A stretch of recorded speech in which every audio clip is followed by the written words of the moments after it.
We're in the second week of a sermon series titled Stress Less, and last week I gave a definition for what stress is. It was a rather wordy, kind of intellectual definition. The gist of it was this: that stress is when resources are less than the demands on our lives. So, for example, sometimes we have this scenario where the bills are greater than the money that we have in the bank. That's pretty stressful, isn't it? Anybody ever been there? Or how about this one? When the task is greater than the time that you have. You have a task you've got to complete at work, or a school assignment, or some sort of thing that you're doing at home, whatever it might be. When that task demands more time than you have, that's stressful. Another one is when the attention required is greater than the energy you have. Parents, we know all about this because sometimes you've worked all day long and your kids need more attention than you have energy. In fact, in my household, here's something that plays out almost every night. At about 10 a.m., I got the kids down, the kitchen clean, everything done, and I'm able to finally sit down and relax. And then Roger comes in.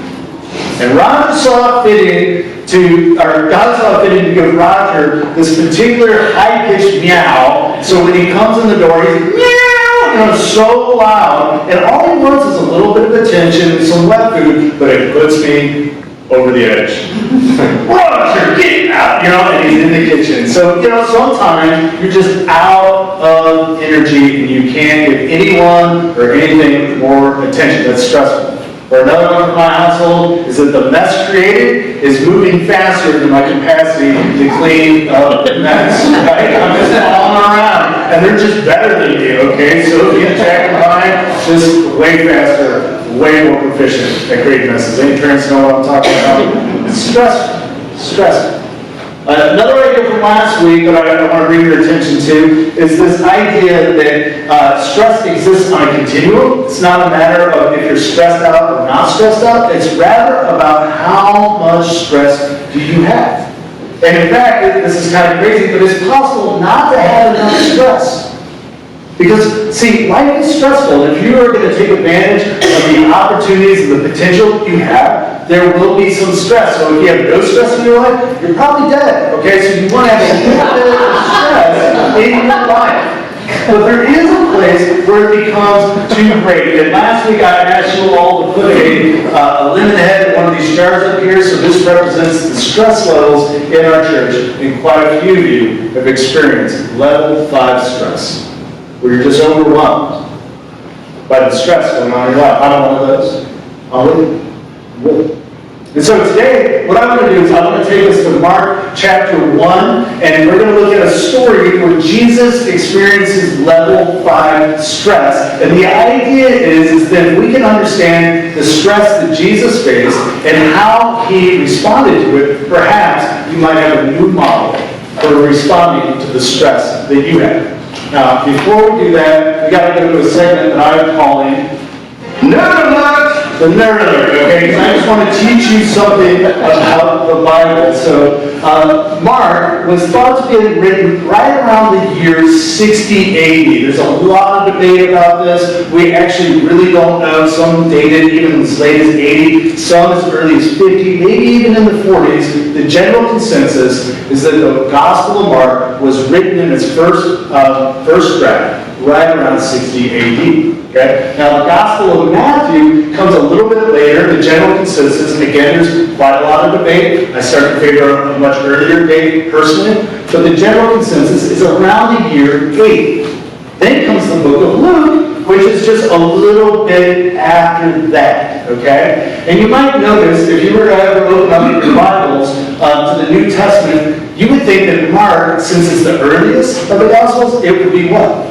First. It's not, okay? It's the Bible. It's not intentionally confusing, but it's not a children's book, and it demands a little bit of your thinking around it. It actually comes second.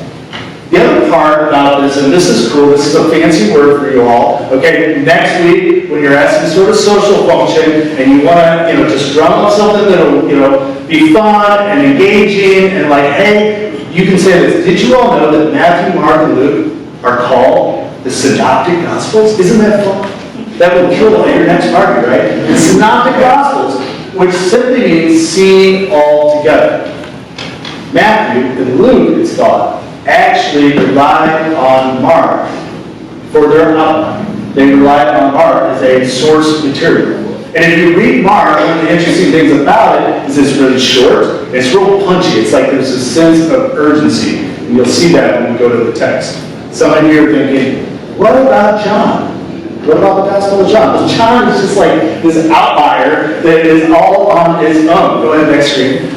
All on its own, written much, much later. And if you've ever picked up the Gospel of John and you've read the Synoptic Gospels, right? Matthew, Mark, Luke, and John, or Matthew, Mark, and Luke, you'll notice that John has a different outline and a different storyline. It's written later. Okay? That's confusing, doesn't need to be, but we just nerded out for a little bit. I hope you enjoyed that. All right, time to go into the actual story. Jesus and his followers went to Capernaum, so we're in Mark. Immediately, there's that sense of urgency. Immediately on the Sabbath, Jesus entered the synagogue, like the gathering place, think like a church, if you will, entered the synagogue and started teaching. The people were amazed by his teaching, for he was teaching them with authority, not like legal experts.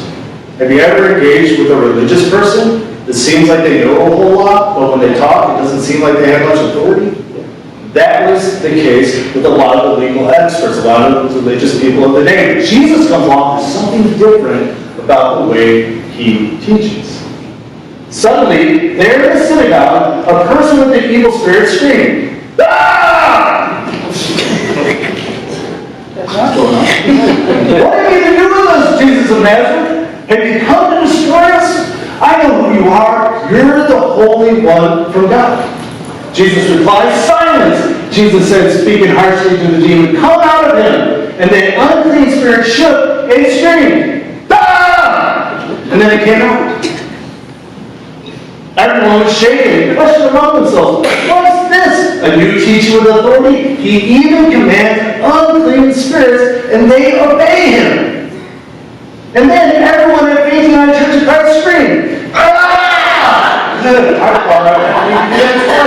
That was sufficient. It's okay to have fun in church, okay? Right away, the news about him spread through the entire region of Galilee. He just healed this person in front of all these people. This dramatic event. That evening at sunset, people brought to Jesus those who were sick or demon-possessed. Now we skip a little part of the story. After Jesus is in the synagogue and all the screaming and commotion happens, he goes back to Peter's mother-in-law's house. Which means what? Peter is married. And the mother-in-law, she's sick, she's got a fever, but Jesus attends to her, and when she feels better, she begins to attend to Jesus. And Jesus and his guys are sitting there eating dinner at Peter's mother-in-law's house, and they're relaxing, right? I mean, they just had this pretty eventful day. They just dealt with this whole situation in the synagogue, so they're maxing and relaxing, shooting some b-ball outside the store. Then a couple of guys who grew up no good started making trouble in the neighborhood. Sorry, I love the freshness of donut. That's not bad, okay? But they're maxing and relaxing, and they're trying to just recover from the day. And then all these people show up. In fact, we're told the whole town has gathered. Trying to relax. You just had a big day. It was a good day. You were a little 3 stressed. Maybe you had a little 4, but you didn't go 5, okay? It's been all right. It's been appropriate. But now you need some chill time. And then there's a knock at the door. And it's not just one person. It's the whole town. How big is the whole town? Archaeologists think that Capernaum, during the time of Jesus, was about 1,500 people. Now, Mark is probably exaggerating. It probably wasn't the whole town. But let's say it's 100 people, 200 people, 300 people. I mean, how many people do you need outside your door to get immediately stressed when you're not expecting one? Who's knocking on my door, right? Like, I don't take this. Yeah, this huge group of people. So here's kind of what I think it looked like. Jesus in the sky, he has some issues in the synagogues, and Jesus heals him. And then, that guy goes on his way. Now there's a new person, and there's a couple more waiting to talk to Jesus. And then it builds like the lines get bigger, and the lines get bigger, and all of a sudden they're getting impatient, so they're crawling on each other. And then, they overtake Jesus. Oh my God, what's happening? And finally, is Jesus even still there? or in your life. This is how it works. There's you, and there's your stress.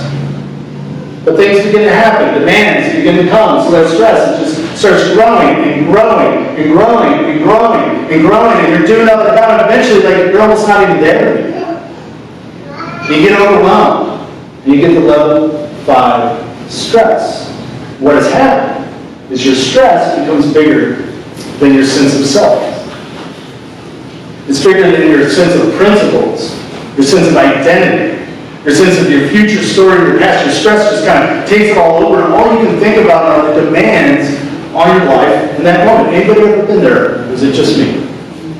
Overwhelmed by the things and the demands.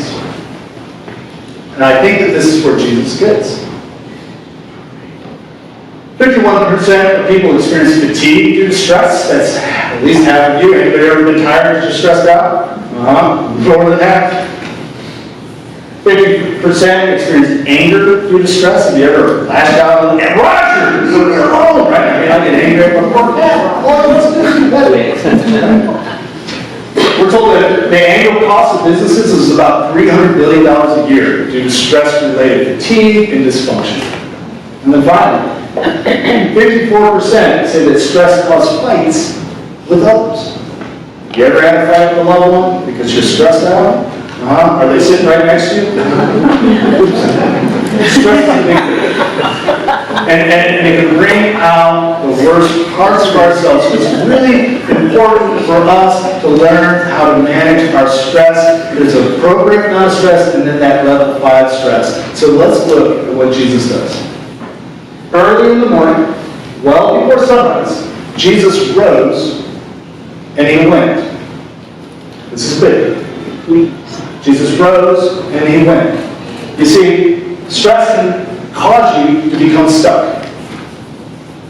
And you get stuck in this thing called worry, where you're stressed out and you start to worry and you waste time worrying because worry always subtracts time from our lives. It doesn't do anything positive. We all do it, but we want to try to avoid it. That was last week's lesson if you missed it. And it subtracts time and it creates more stress. And we get stuck in the cycle of stress and worry, stress and worry. And so what do you need to do to get unstuck? You got to get up and go. Sometimes change the physical location where you are. Sometimes just go outside. You got to get up and do something. You have to be proactive, otherwise you will be stuck in stress. Jesus wakes up early in the morning. Before anybody can find him, the whole town had gathered the night before. He spent the whole night dealing with demands and needs and demands and needs. He wakes up early in the morning. Gets up and he goes. What does he do? He went to a deserted place where he could be alone and prayer. And I know, that's like the churchy answer. What should I do with my stress, Pastor Scott? You should pray. That's not really helping. But this is what Jesus does. And if your prayer life isn't helping, maybe it's because you're not praying. You've been taught all your life prayers, just talking with God and that sort of thing. And I think that, there's definitely an idea where we should talk with God freely. We're open to do so. But not every prayer is the same. And we're not told what Jesus prays, but in another gospel, the Gospel of Matthew, we are told how to pray by Jesus himself. So we're going to look at that because not every prayer is the same. But if you want to deal with your stress, I suggest praying in the way that Jesus teaches here during the Sermon on the Mount. Here's what he says first before he gets into it. He says, when you pray, don't pour out a flood of empty words as the Gentiles do. They think that by saying many words, they'll be heard. It's quality, not quantity, when it comes to the effectiveness of prayer. Don't be like them because your Father knows what you need before you ask. That's a big idea. God knows already. You're not praying to let God know something. You're not like, God, I got this health issue, or God, I got this test tomorrow, or God, I got this relational issue. And God's like, hold on, slow down. I thank you for letting me know. I didn't know that about you. No, God already knows. That's not why you're praying to let God know. God knows. He already knows. It's something else that we're doing when we pray. Here's what he says. Our Father, who is in heaven, uphold the holiness of your name. You've said this prayer twice already, different words. But this is incredibly powerful, and we blow right past it in the Lord's Prayer, don't we? But here's what he's saying. Holiness means to set apart. And when he says your name, it's a reference to God's authority. And in your life, there's all sorts of things claiming authority that are causing you to stress out. Your friends, your family, your coworkers, your boss, your feelings, your thoughts. All these things are claiming some authority. Hey, listen to me, listen to me, listen to me, listen to me. And when you say this prayer, you're saying, in spite of all that, I'm going to set apart one authority above all others, and that is God. Y'all understand? Right here in the beginning. It's a bold, bold claim. I'm going to set your authority, God, your perspective, your opinion above the rest. I'm going to focus on that. Bring in your kingdom so that your will is done on earth as it is in heaven. Notice, on earth. This is for here and now. Christianity has a lot to say about the afterlife, but it's a here and now religion. And to pray in this way is to claim God's authority and God's will and God's direction right here and now. It's not for some other time. It's not for a place we're trying to get to because we have to right now. It's about right here, right now. And here in this opening piece, we learn that we should not ask for God's provision until we declare God's power. Because why would you ask for God's help if you didn't think He could offer the help? But oftentimes we go to God and say, hey, do this, and please, and would you, and we're like begging, and at some level, instead of that helping us have peace and confidence, is actually making us more desperate. Instead, just be really brief and really direct. I believe you have the power. I believe you know the way. Period. I'm setting apart your authority. And now I'm going to try to follow. Until you get that right, there's no reason to go any further. Until God has actual power to do something in your life today, on earth, then why would you go any further? But once you have submitted yourself to God's power, then you get to the good stuff. You ready for the good stuff? Here's some good stuff. Give us. Give us. I have demands on my life, and I have resources, and the demands are far greater than the resources, and I'm stressed, so I need you to do something for me. And God is okay with that. Jesus teaches us to come to God with our needs only after we've declared the power of God to do something about our needs. Now that our hearts are in the right place, give us. Give us the bread we need for tomorrow and the next 5, 6, 7 days. The next 5 years, I would like to know that my next 5 years are all going to run smooth. But that's not how Jesus teaches us to pray. It says for today. Today. Enough for today. There's another teaching of Jesus, I love this. He says, don't worry about tomorrow, for today has enough trouble of its own. You know what I'm saying? Today. He goes on. Forgive us. Okay, now that I've asked for something, there's this barrier, there's this need, this guilt that I have, this thing I'm dealing with, we all have it. And so I'm going to ask for forgiveness. I'm going to ask for you to open my heart up. Forgive us. Forgive us for the ways we have wronged primarily you. It's about that relationship first and foremost. Then, I'm going to say, just as we also forgive those who have done what? Wronged us. When you have some pain in your heart, you feel hurt. You're human, and you have some relationships, therefore that means you've been hurt by something. It's part of being a human being, it's part of being in community. And for you to feel forgiven and to have a light heart, Jesus makes a direct connection to your ability to forgive others. We can come to God with this. We can ask. He goes on, and don't lead us into temptation, but rescue us from the evil one. Now, you might not walk around thinking about how the evil one's out to get you, okay? There's kind of a superstitious notion of the devil and all that has, made us rational people be like, no, thank you. But I think Jesus is on to something here, and here's what I think he's trying to teach us about the evil one. Here's what the evil one wants to tempt you to do. He wants to tempt you to think you must do it all on your own. That's what he wants to do. He wants to make you think you're alone and you got to do it all on your own. Sometimes I'm here working at the church and I'll start doing things like weeding the sign or some things that are not directly what you'd expect to be part of my work profile, but I'm just doing what needs to be done, and sometimes you actually have to do it all. Earlier this week, I was stressed out about just the things that were on my agenda for the day. How am I going to get it all done? We had a wedding this week, which was awesome. A board meeting. It was just a jam-packed week. And I was working on the message, and I thought to myself, I was like, I got all these things weighing on my head, but then I thought, I bet you 2 weeks ago at the same day, at the same time, I was also stressed out about my day, but guess what? I can't remember any of the things that were stressing me out. I thought they were so important on that day.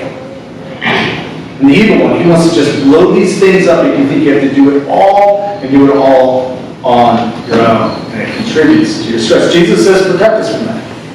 Protect us from that.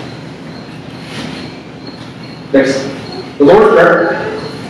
It teaches us to declare and depend on God's power to meet the demands of this day. The Lord's Prayer, if you say it right, if you want to reduce your stress, you first go to declare God's power and then declare your dependence on it to meet the demands of this day. For each day has enough trouble of its own. And this is a discipline, okay? Because your mind's going everywhere. And part of the reason you get stressed out is you think you have to deal with it all right now, and then you've got to carry tomorrow's burdens and yesterday's burdens all with you right now. Jesus is trying to teach you to narrow the focus and depend on God in this moment. And that can bring a sigh of relief. I'm not alone. I'm not dependent only on my power. Going back to the storyline, let's look at the effect of this kind of prayer. Assuming that when Jesus went off alone, he went and prayed like this. Look at what happens. It's remarkable. Simon and those with him tracked Jesus down. Right? He's been off in the wilderness praying on his own, got up before anybody else, but they tracked him down. When they found him, they told everyone, the whole town, and the town over, everyone is looking for you. Why is he looking for Jesus? Well, it's because he met all their needs the night before.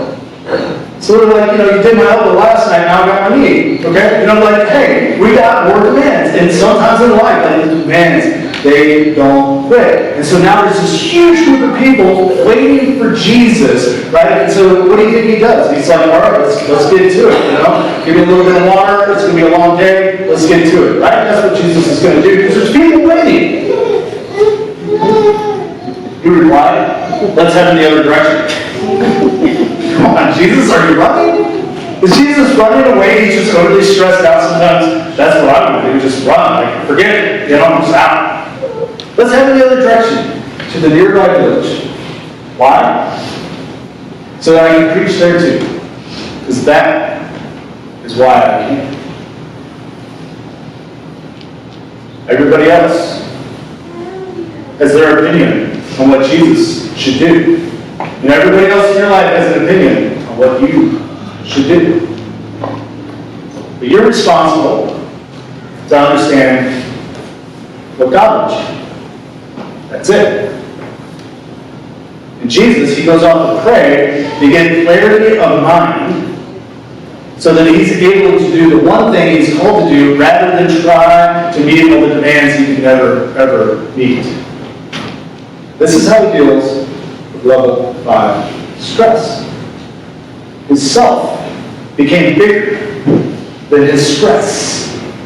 I remember that? When you get stressed out, your stress becomes bigger than your sense of who you are. And so what you need to do when you're super stressed out is find a way to recover your sense of who you are and whose you are in the direction that God has called you to go. That's the solution.